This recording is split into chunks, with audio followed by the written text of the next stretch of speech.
Hello friends, welcome back in our YouTube channel knowledge 247। Friends, हमने कल start किया था संधि। तो संधि में हमारी जो स्वर संधि थी वो कंप्लीट हो चुकी है। आज हम बात करेंगे व्यंजन संधि की। तो जो व्यंजन संधि होती है, पहले उसको समझते हैं कि वो क्या है। व्यंजन के साथ व्यंजन अथवा स्वर का मेल होने पर जो विकार उत्पन्न होता है उसे व्यंजन संधि कहते हैं। ठीक है, ये तो इसकी डेफिनेशन है कि व्यंजन के साथ व्यंजन या फिर स्वर का मेल होगा तो वहाँ पर व्यंजन संधि होगी। इसमें रूल फर्स्ट की बात करें अगर हम, तो उसमें देखते हैं कि जब वर्ग के पहले वर्ण यानी कि क च ट त प के साथ किसी भी स्वर किसी वर्ग के तीसरे चौथे वर्ण या फिर 11 लावा में से किसी भी व्यंजन का मेल होता है तो उस वर्ग का पहला वर्ण उसी वर्ग के तीसरे में परिवर्तित हो जाता है। अब इसको कैसे समझेंगे कि जब किसी भी वर्ग के पहले वर्ण यानी कि जो 5 वर्ग होते हैं उसका जो पहला वर्ण होगा यानी कि का चा टा ता इन सब में से कोई भी हो, उसके साथ किसी भी स्वर या फिर किसी वर्ग का तीसरा चौथा वर्ण हो या फिर 11 लावा हो तो वह जो है उस वर्ग का जो पहला वर्ण है वो तीसरे में कन्वर्ट हो जाता है। कैसे, अब हम यहाँ पर एग्जाम्पल से समझेंगे। जैसे यहाँ पर लिखा हुआ है दिक धन अंबर। ठीक है, यहाँ पे लिखा हुआ है दिक धन अंबर, तो ये क्या होता है, दिगंबर हो जाता है। यानी कि यहाँ पर जो पहला वर्ण था वो क्या था, किसी भी वर्ग का था। ठीक है, और यहाँ पर अंबर का आ यानी कि का और आ मिलके का जो है अपने ही तीसरे वर्ण में कन्वर्ट हो जाता है। यानी कि क ख एंड गा यानी कि तीसरे वर्ण में कन्वर्ट हो जाता है, परिवर्तित हो जाता है। तो दिक धन अंबर बराबर हो जाएगा दिगंबर। ठीक है, सेकंड है हमारा दिग्गज। जैसे यहाँ पर लिखा हुआ है दिग्गज, तो इसका संधि विच्छेद करेंगे हम दिक धन गज यानी कि का और गा मिलके किस में हो जाएगा, अपने ही वर्ग के तीसरे वर्ण में कन्वर्ट हो जाता है। अगला है हमारा षडानन। ठीक है, तो षट धन आनन, तो यहाँ पर टा है टा। अब टा का जो तीसरा वर्ण होता है वो क्या होता है, डा, तो ये अपने तीसरे वर्ण में कन्वर्ट हो जाता है तो षडानन हो जाएगा। ये था इसका पहला रूल व्यंजन संधि का। सेकंड रूल क्या है हमारा, सेकंड पर चलते हैं हम। सेकंड है हमारा जब ता के साथ चा अथवा छा का मेल होता है तो ता का चा हो जाता है। जब ता के साथ में चा का या फिर छा का मेल हो रहा होगा, जैसे यहाँ पर लिखा हुआ है उच्चारण, तो इसकी हम संधि विच्छेद करते हैं उत धन चारण यानी कि ता और चा मिलके क्या हो जाता है, चा में कन्वर्ट हो जाता है। ठीक है, तो ये था इसका सेकंड रूल, उच्चारण उत धन चारण। इस तरीके से पेपर में आ जाता है कि उच्चारण जो है इस वर्ड का संधि विच्छेद कैसे करेंगे, तो उत धन चारण। नेक्स्ट हमारा रूल नंबर 3।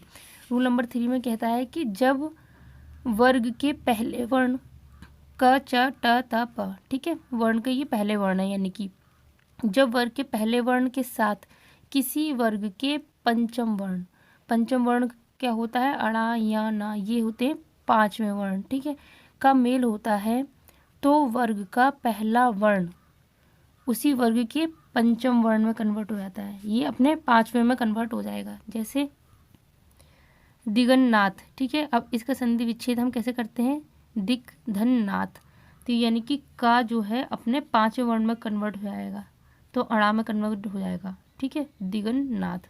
इस तरीके से नेक्स्ट रूल है हमारा रूल नंबर 4। रूल नंबर 4 कहता है कि ता के साथ जा अथवा झा का मेल होता है तो ता का जा हो जाता है। ता के साथ जा अथवा झा का मेल होता है तो ता का क्या हो जाता है, जा हो जाता है।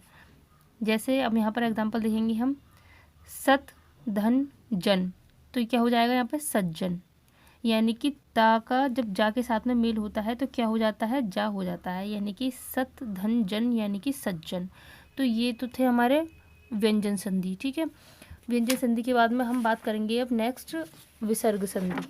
व्यंजन संधि के बाद में हम बात करेंगे विसर्ग संधि। व्यंजन संधि के अभी नेक्स्ट रूल, एक रूल और है, रूल नंबर 5।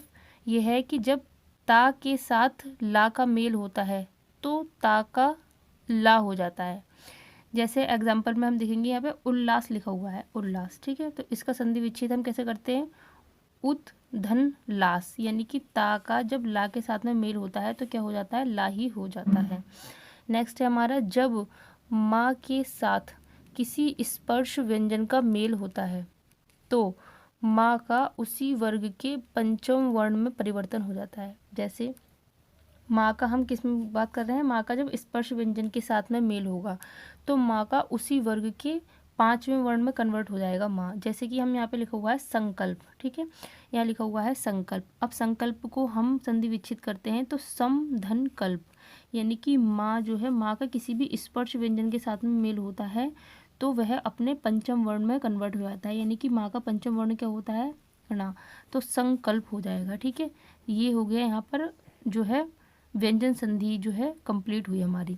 नेक्स्ट हम बात करेंगे अगली विसर्ग संधि। अब विसर्ग संधि क्या है इसको समझेंगे पहले।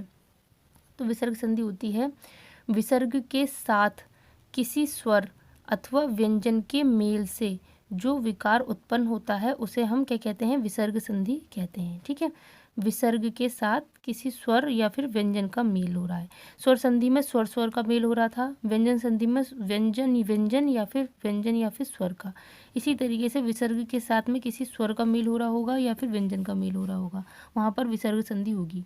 तो यहाँ पर उदाहरण में हम बात कर रहे हैं ऐसे दुर्गंध, यहाँ पे लिखा हुआ है दुर्गंध, तो इसकी संधि विच्छेद होगी दुह धन गंध, यहाँ पे विसर्ग लगा हुआ है। जैसे कि निर्धन निह धन धन। अब इसके रूल की बात करेंगे हम कि इसके रूल जो है वो किस तरीके से होते हैं यहाँ पर, है ना। तो रूल में देखिए यहाँ पे पहला हमारा रूल क्या है, फर्स्ट रूल है हमारा जब विसर्ग से पूर्व और बाद में दोनों ओर आ हो तो विसर्ग का ओ हो जाता है। रूल नंबर फर्स्ट कहता है कि जब विसर्ग से पहले या फिर विसर्ग के बाद में आ हो तो विसर्ग का क्या हो जाता है, ओ हो जाता है। जैसे एग्जाम्पल में हम लें तो मनोनुकूल, ठीक है, ये है, तो इसका संधि विच्छेद हम करते हैं मनहा धन अनुकूल। अब यहाँ पर जब विसर्ग से पहले और बाद में क्या हो, आ हो, तो यहाँ पर भी आ है विसर्ग से पहले और यह बाद में भी क्या है, आ है, तो आ और आ मिलके क्या हो जाता है, ओ हो जाता है। इसलिए मना धन अनुकूल बराबर क्या हो जाएगा, मनोनुकूल। ये है rule number first. Second rule कहता है कि जब विसर्ग से पूर्व आ और बाद में किसी भी विसर्ग का तीसरा चौथा या पांचवा वर्ण हो या फिर इनमें या फिर या अलावा हो में से कोई भी वर्ण हो तो विसर्ग का क्या हो जाएगा, ओ हो जाएगा। विसर्ग का क्या हो जाएगा, ओ हो जाएगा। जब विसर्ग से पहले क्या होगा, आ होगा और बाद में क्या होगा, किसी भी वर्ण का तीसरा चौथा या पांचवा वर्ण हो या फिर यार अलावा हो। अब जैसे यहाँ पर लिखा हुआ है मनोरथ, क्या लिखा हुआ है यहाँ पे, मनोरथ, तो इसकी संधि विच्छेद हम करते हैं मनाह धन रथ। तो यहाँ पे विसर्ग से पहले क्या दे रखा है, आ, विसर्ग से पहले क्या दे रखा है, आ, ठीक है, और यहाँ पर दे रखा है किसी भी वर्ण का या तो तीसरा चौथा पांचवा वर्ण हो या फिर यार अलावा हो, तो यहाँ पर क्या दे रखा है, या रा दे रखा है। ठीक है, तो जब आ हो विसर्ग से पहले और यार अलावा में से कोई भी वर्ण हो या फिर तीसरा चौथा पांचवा वर्ण हो तो उसका ओ हो जाता है, इसलिए आ और रा मिलके क्या हो जाएगा, ओ, मनोरथ हो जाएगा। ये है यहाँ पे विसर्ग संधि। सेकंड एग्जांपल जैसे मनोरंजन, तो मनहा धन रंजन, तो यहाँ पे आ और रा मिलके ओ हो जाएगा। यहाँ पे है अधोगति, तो यहाँ पे लिखा हुआ है अधा धन गति, यानी कि आ और गा, तो क्या हो जाएगा, यहाँ पे ओ हो जाएगा। ठीक है, यानी कि गा जो है, गा कौन सा है, वर्ग का तीसरा वर्ण है। ठीक है, तीसरा वर्ण है, तो यहाँ पर तीसरे की भी बात हुई थी, तीसरा हो या फिर चौथा या पांचवा वर्ण हो, यानी कि आ और गा मिलके क्या हो जाएगा, ओ हो जाएगा। तो ये है आपकी विसर्ग संधि। ये रूल है, ये आपको याद करने पड़ेंगे। अगला है हमारा नेक्स्ट रूल है, रूल नंबर 3 है हमारा कि जब विसर्ग के बाद चा छा शा हो तो विसर्ग का क्या हो जाएगा, शा हो जाएगा। जैसे विसर्ग के बाद में क्या हो, चाहो छाहो या शाहो, यानी कि निह धन छल, तो यहाँ पर क्या हो जाएगा, निश्छल। दुह धन चरित्र, तो दुष्चरित्र। ये है आपके यहाँ पर विसर्ग संधि में क्या है कि जब विसर्ग के बाद में चा छा शा हो तो विसर्ग का क्या हो जाएगा, शाही हो जाएगा, यानी कि निह धन छल तो निश्चल, निश्चल हो जाएगा यहाँ पर। अगला है हमारा रूल, रूल नंबर 4 है कि जब विसर्ग से पहले ई अथवा ऊ रहने पर उनके आगे क ख ग क ख ट ठ प या फा आने पर विसर्ग का क्या हो जाएगा, शा हो जाता है। विसर्ग का क्या हो जाता है, शा हो जाता है। जैसे जब विसर्ग से पहले ई या ऊ रहने पर, जैसे कि यहाँ पर दे रखा है नी धन कपट, ठीक है, नी धन कपट, तो क्या हो जाएगा यहाँ पे निष्कपट, शा में बदल जाएगा ये, ठीक है। का खा टा ठा ये हो तो यहाँ पर क्या है का था, इसलिए यहाँ पे नी धन कपट क्या हो जाएगा, निष्कपट हो जाएगा। दुह धन कर, यहाँ पर भी का है तो दुष्कर हो जाएगा, क्या हो जाएगा, दुष्कर हो जाएगा।